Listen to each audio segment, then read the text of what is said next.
नमस्कार दोस्तों, इस मंच के माध्यम से हमने कई जज्बात पर बात की, काफ़ी सारे टूल्स पे बात की। आज हम जिस जज्बात पर बात करने जा रहे हैं वो है संयम, धैर्य। जी हाँ, वक्त के साथ साथ परिस्थितियों के चलते संयम और धैर्य की कमी हमारी ज़िंदगी में नज़र आती है। आज इसी पर बातचीत करेंगे और इस विषय पर बातचीत करने के लिए हमारे बीच गीता दीदी हैं। दीदी ओम शांति। ओम शांति। आपने स्पिरिचुअल हेल्थ एंड काउंसलिंग में एमएससी किया है, जिसके लिए अमेरिका के साउथ वेस्टर्न यूनिवर्सिटी ने उन्हें मानक उपाधि से भी नवाजा है। दीदी बहुत बहुत स्वागत है आपका हमारे इस कार्यक्रम में। दीदी, संयम जो कि एक बहुत ही ज़रूरी हिस्सा है हमारी ज़िंदगी का, लेकिन हम देखते हैं कि आजकल ज़िंदगी की भागदौड़ में या फिर हम अपनी ज़िंदगी में इतने एम्बिशियस हो गए हैं कि इस शब्द को कहीं ना कहीं अपनी ज़िंदगी में नकारते जा रहे हैं। परिणाम स्वरूप घर में झगड़े, कई तरह की ऐसी चीज़ें होती हैं जो ना चाहते हुए भी परिवार के माहौल को डिस्टर्ब करती हैं। ये संयम धीरे धीरे हमारे परिवार से या हमारे जज्बात से क्यों जाता जा रहा है? क्या इसकी वजह आप समझते हैं? मैं एज ए स्पिरिचुअल काउंसलर जब मेरे पास बहुत सी महिलाएं आती हैं, मिलती हूँ, तो उस अनुभव से कुछ बातें आपसे कहूँगी कि विशेष जब हम महिलाओं को केंद्र में रखकर ये कार्यक्रम कर रहे हैं तो संयम ये एक आंतरिक गुण तो महिलाओं का रहा है जी। क्योंकि बहुत सी बातें हैं जो वो चुपचाप समझती है, चुपचाप सह लेती है, लेकिन जैसे आपने कहा कि वर्तमान समय उसका ये जो कोर वैल्यू है उसमें भी कमी आई है। ये बेशक सत्य है। मूल कारण अगर सोचूं मैं तो मुझे ऐसा लगता है कि आजकल स्पीड को एक स्किल मानने लगे हम, और हर कोई आगे पहुंचना चाहता है जी। हर कोई रेस में लगा हुआ है, और ऐसे में कहीं मैं ठहर गई तो मैं पिछड़ जाऊंगी जी। ये सोच हर व्यक्ति की है। तो भागना, दौड़ना और कहीं पहुंचना, परंतु क्लियर ये नहीं है कि आखिर पहुंचना कहाँ है और पाना क्या है। जी जी। इसलिए किसी ने कहा है कि किसी को सुकून मिला भागने में, परंतु किसी को सुकून मिला ठहरने में। तो ठहरने में भी एक सुकून है जी, जो हम कहीं पहुंचने के बाद पाना चाहते हैं। ये सोच की एक तो कमी है जी जी। और दूसरा, कंपटीशन के ये जो युग में जी जी हर एक दूसरे को देखता है। हाँ। और जब दूसरे को देखता है तो वो अपने प्रति हमेशा अपनी कमियों को देखते हुए उसे लगता है कि मैं ये भी कर लूं, मैं वो भी कर लूं, मैं इसे भी कवर कर लूं जी जी। और इसलिए शायद वो ठहर नहीं पाते और उसमें कहीं ना कहीं हम ये भी जज नहीं कर पाते कि क्या हम में उतनी क्षमता है, क्योंकि हर व्यक्ति का अपनी एक क्षमता होती है कि कुछ लोग स्पीड से चल लेते हैं, कुछ धीरे धीरे चलते हैं, है ना। मंजिल एक होती है, लेकिन वहाँ हम ये तय करना भूल जाते हैं कि क्या मैं भी उतनी ही तेजी से चल सकता हूँ जितना ये चल रहा है। तो इसी के चलते तो आप कैसे इसको परिभाषित कैसे करेंगे, कैसे हम जीवन में इसको वापस लाएं, इसकी ज़रूरत कैसे महसूस होगी हमें? एक्चुअली इसका भी एक आनंद जिसने लिया है जी, उसे पता है कि जब भी जीवन में कोई प्रॉब्लम आई तो क्या मुझे सॉल्यूशन बाहर से मिला। वैसे तो कहते हैं कि ज़िंदगी अपने आप में एक प्रयोगशाला है जी, और उसमें जो दिन प्रतिदिन जो होने वाली घटनाएं हैं वो हमें बहुत से अनुभव देती है।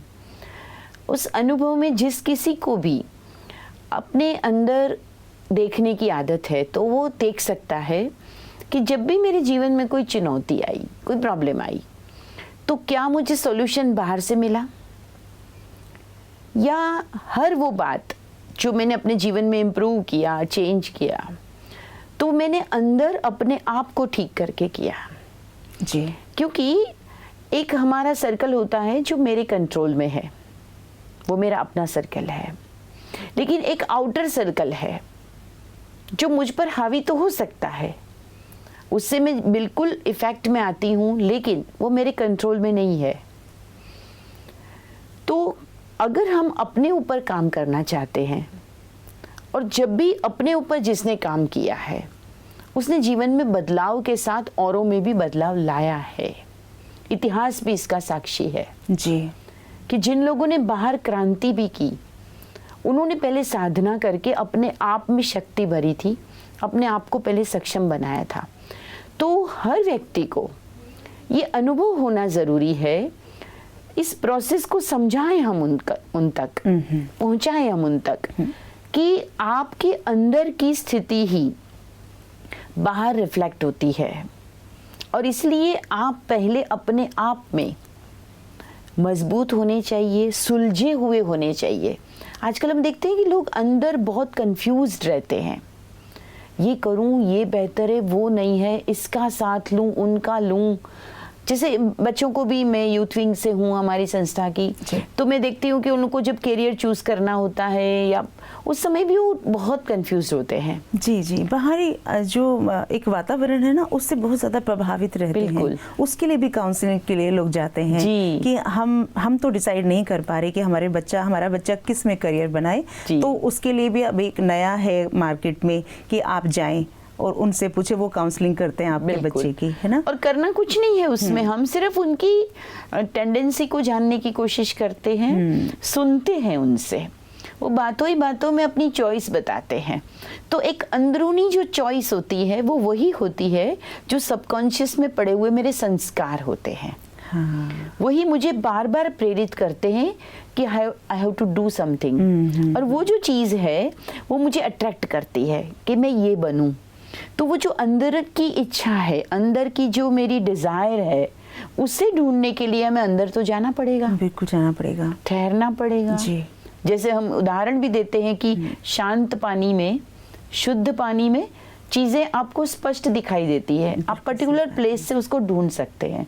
लेकिन वही जब पानी बिखरा हुआ है, पानी हिल रहा है, जी जी जी, या मैला हो गया है, तब आप उस चीज को नहीं ढूंढ पाते हैं। तो अपने मन को ये ठहराने का अनुभव चाहिए। तो आज क्या है, महिलाओं के लिए अगर पर्टिकुलर बात करें तो उनके लिए बहुत सी क्लासेस, बहुत से एम्पावरमेंट के कोर्सेज, बहुत सी चीज़ें हैं। लेकिन मैं कहूँगी हर एक के लिए एक पोज लगाने का, एक पीस का अनुभव करने का भी एक कोर्स होना चाहिए। जब तक उसको हमने एक बार चखा नहीं कि मुझे उस पल में जब मैं अपने आप के साथ होती हूँ क्या सॉल्यूशंस मिलते हैं, ये एक चखने की बात है। चखने, और कहीं ना कहीं इसकी बहुत कमी है हमारे जीवन में। और मैं समझती हूँ कि जिस तरह से हम अपने जीवन में भाग रहे हैं, अपने मन की शांति, खुशी हम बाहर ढूंढ रहे हैं, तो कितने सारे लोगों को हमने बिजनेस भी दे दिया है इसका, है ना। मार्केट में आप देखेंगे कि अलग अलग तरह के इंस्टीट्यूट हैं, आप यहाँ आइए, कुछ योगा कीजिए, या फिर हम काउंसलिंग कराएंगे, और हमें लगता है कि बाहर वाले लोग दे सकते हैं, जबकि वो भी हम में से ही हैं। बिल्कुल। तो हमारी एक सोच भी मार्केट में एक नया मैकेनिज्म तैयार कर रही है। ये बहुत सही कहा आपने कि ठहर के रुक के देखने की ज़रूरत है कि मैं कहाँ हूँ, जो कहाँ से मैं चूक गई हूँ। ये बहुत सुंदर बात आपने बोली। लेकिन कैसे रुके हम? आज तो आप देख रहे हैं ना जीवन में, जैसा कि हमने शुरू में कहा, भाग दौड़ बहुत है। कहाँ से रुकें, कहाँ से हम शुरुआत करें? एक्चुअली आज की हमारी जो दौड़ है उसमें हम हार्ड वर्क को प्रमोट करने लगे हैं। जी, मैं जितना ज़्यादा काम करूंगी, जितने ज़्यादा टाइटल्स होंगे, जितने ज़्यादा प्रॉपर्टी होगी, उतना मेरा सम्मान होगा, या मैं अपने आप में संतुष्ट रहूंगी। ये एक अपना एक क्राइटेरिया बन गया है। लेकिन एक्चुअली व्यक्ति को स्मार्ट वर्क की तरफ आगे बढ़ना होगा। हार्ड वर्क आपको बिजी करता है, स्मार्ट वर्क यानी स्मार्टली जब आप वर्क करते हैं, जिसमें आपके हाथ में कमांड होता है, लेकिन आप बिजी नहीं होते हैं, आप सारी चीज़ों को ऑब्जर्व करते हैं, लेकिन हर चीज़ में इन्वॉल्व नहीं होते। आप अंदर से समझ पा रहे होते हैं, देख पा रहे होते हैं, और चूज किए हुए काम पे ही आप अपनी एनर्जी लगाते हैं। बहुत ज़रूरी है। तो ये जो अंदर से देख पाना कि मेरे लिए क्या बेटर है, क्या बेस्ट है, अथवा किसी चीज़ का क्या रिजल्ट हो सकता है, जी जी, जिसको वो कहीं पास प्रेजेंट फ्यूचर उसका देखते हुए फिर हम उसको चूज कर लें। एक होता है अंधेरे में तीर लगाना जी, और फिर मोड़ना पड़ता है, पश्चाताप होता है, या कई बार हम थक जाते हैं। परंतु एक होता है कि हम उसके ऊपर वर्क करें, तो थोड़ा सा बुद्धि का वर्क कॉन्शियसली हम कर लेते हैं, तो हम भागदौड़ ज़्यादा न करते हुए भी जी, स्मार्ट होने के कारण आगे भी निकलते हैं, बेटर भी होते हैं, क्योंकि हमने पहले काम ज़्यादा किया। जी, इसलिए कहते हैं कि जो सोच के काम करता है उसे बाद में सोचना कम पड़ता है, बिल्कुल सही कहा आपने। और जो बिना सोचे जंप लगाता है तो वो बाद में उसको वो दिन आते हैं कि उसे पश्चाताप के रूप में या सोचना ज़्यादा पड़ता है।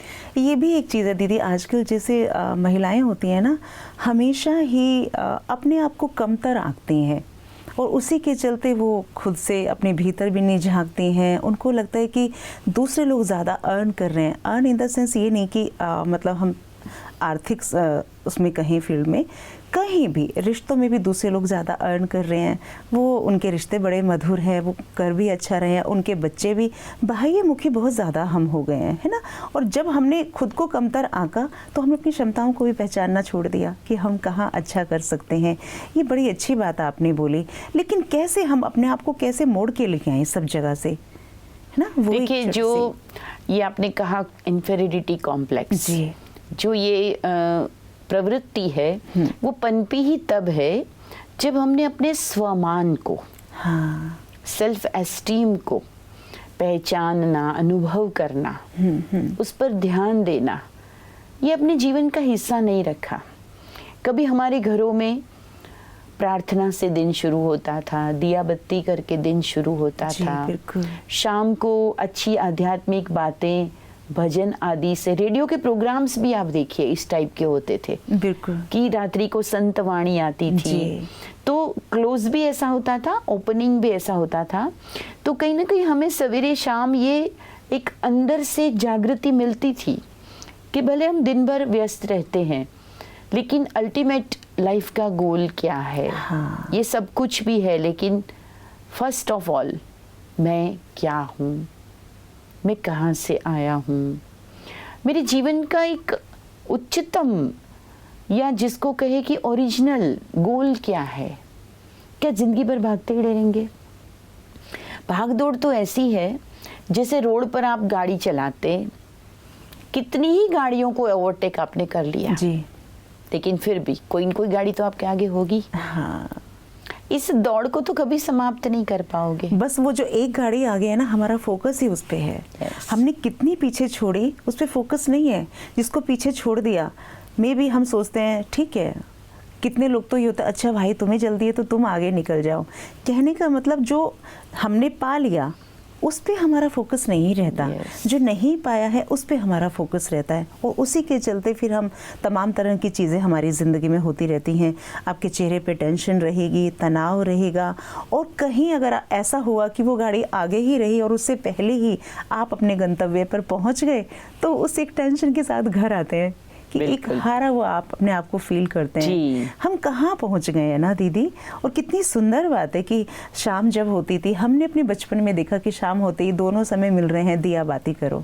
जी। अभी तो इन चीज़ों को बड़ा फिजूल समझने लगे हैं लोग, पता नहीं क्यों। एक घर में नियम भी है तो किसी को भी बोल देते हैं जरा कर लो भाई। हाँ। लेकिन पहले ये होता था सभी शामिल होते थे, जी, श्रद्धा के साथ जुड़ते थे। और आजकल ये जो इसको लगता है कि ये पुरानी बातें हैं, लेकिन हाँ। ये पुरानी बातें नहीं, एक्चुअली ये हमारी लाइफस्टाइल थी। हाँ। और ये लाइफस्टाइल हमें मिली थी तब हमारा जीवन देखिए कैसा था। जी, बिल्कुल। 50-50 लोगों की फैमिली, और फिर भी सभी मुस्कुराते थे, सब मुस्कुराते थे, बिल्कुल। एक दूसरे के बिना रह नहीं पाते थे। बच्चे बड़ा होने तक समझ नहीं पाते थे ये मेरी असली माँ है या ये मेरी असली माँ है। सही कह रहे हैं। हर एक से वो प्यार मिलता था। और आजकल अपने माता पिता के प्यार के लिए बच्चे तरसते हैं। हाँ, बिल्कुल। और वो महसूस करते हैं कि हमें कहाँ से ढूंढना। बच्चे आजकल शिकायत करते हैं ना हम लोग, मोबाइल में इसमें उसमें अधिक ध्यान दे रहे, तो वो कुछ खोज रहे हैं, कुछ खोज रहे हैं जो उनको मिलना चाहिए था आपसे। आपका टाइम नहीं दे पा रहे, आप उनको क्वालिटी टाइम नहीं स्पेंड कर रहे, तो वो कहीं ना कहीं फिर वहाँ ढूंढ रहे हैं। तो ये एक हमारी लाइफस्टाइल में अगर हम शुरुआत करें, कम से कम मॉर्निंग आवर्स, चलिए रात्रि का भी कई बार हम नहीं भी कर पाए, तो सोते समय लास्ट एक थॉट अच्छा क्रिएट हो, लेकिन मॉर्निंग टाइम हम स्टार्टिंग अपनी ऐसी कर सकते हैं कि कोई एक पॉजिटिव थॉट के साथ में स्वयं को आज के दिन मुझे अपने आप के लिए क्या इम्प्रूवमेंट करना है, उसके लिए मुझे अपने आप को क्या मानते हुए चलना है। जी, अगर सवेरे ही आपने ये रह गया है, कल का वो टास्क रह गया है, और इस तरह से एक जो आपने कहा ग्लानी या कुछ छूट गया मुझसे, अफसोस, तो जो छूटी हुई बातों से, अफसोस वाली बातों से, या पास्ट की कोई बैड मेमोरी, कल का कोई क्लैश हो गया, कल का कोई स्ट्रगल, उसके साथ हम नई शुरुआत करेंगे। आज एक नई जिंदगी, एक नया दिन प्रभु ने मुझे दिया है, तो आज मैं अपनी समस्त शक्तियों को लगाकर और आज के दिन को बेटर करूँगा। बीच बीच में भी टाइम मिलेगा जब मैं अपने इस वायदे को जो मैंने प्रभु से किया उसे रिमाइंड करूँगा। ऐसा कुछ हम जीवन में स्टार्ट करें, क्योंकि कहीं ना कहीं बिगिनिंग तो करनी पड़ेगी। बिल्कुल सही कह रहे हैं आप। और हम तलाश भी कर रहे हैं। हाँ जी। हमें ये तो रहता है कि कुछ खो रहा है, संयम नहीं है हमारी जिंदगी में, जिसके चलते वो परिणाम नहीं हमें मिल रहे हैं जो हमें मिलने चाहिए। और फिर हम रात्रि को भी एक बार सोने से पहले भी नजर डालें कि आज लिया हुआ मेरा लक्ष्य कितने परसेंटेज तक मैं हासिल कर पाई, क्योंकि मुझे अपने आप को ही बेहतर करना है।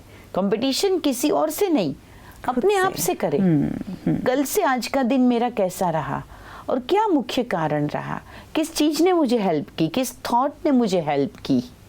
सबका धन्यवाद भी करें कि जिन्होंने भी आज पूरे दिन को मुझे सफल करने में हेल्प किया, मन से ही करें और एक अच्छे थॉट के साथ दिन का क्लोजिंग करें।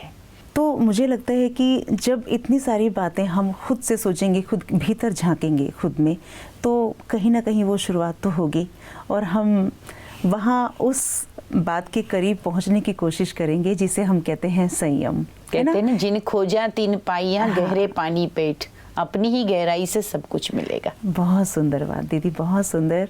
इतनी सुंदर जानकारी दीदी आपने दी, इसके लिए आपके बहुत बहुत धन्यवाद। और मुझे लगता है कि आज की ये पूरी बातचीत हमारे व्यूवर्स के बहुत काम आएगी और मुझे लगता है वो इस पे काम भी करेंगे जी। इसके लिए दीदी आपका बहुत बहुत धन्यवाद। ओम शांति। ओम शांति। दोस्तों, तो जैसा कि आज आपने देखा, इतनी सुंदर जानकारी आपको दी और आपको ये पूरी बातचीत सुनने के बाद ये तो समझ में आ गया होगा कि संयम जो है वो जीवन में कहीं और किताबों से या बाहर से नहीं, हमारे खुद के भीतर है। हमें बस थोड़ा सा रुक के सोचने की ज़रूरत है। कहते हैं ना कि परिवर्तन प्रकृति का नियम है, सुबह दोपहर शाम, फिर रात आती है, जो अंधेरी रात होती है, लेकिन सुबह जब आती है एक सुंदर किरण के साथ आती है। तो वैसे ही हम अपने जीवन में थोड़ा सा परिवर्तन लाएं तो आप देखेंगे आपका जीवन खुशनुमा है। संयम आएगा तो धैर्य आएगा, धैर्य आएगा तो घर में खुशियाँ भी आएंगी। अपने अगले एपिसोड में फिर एक नई जानकारी के साथ आपके सामने उपस्थित होंगे। तब तक के लिए दीजिए इजाज़त। नमस्कार। ओम शांति।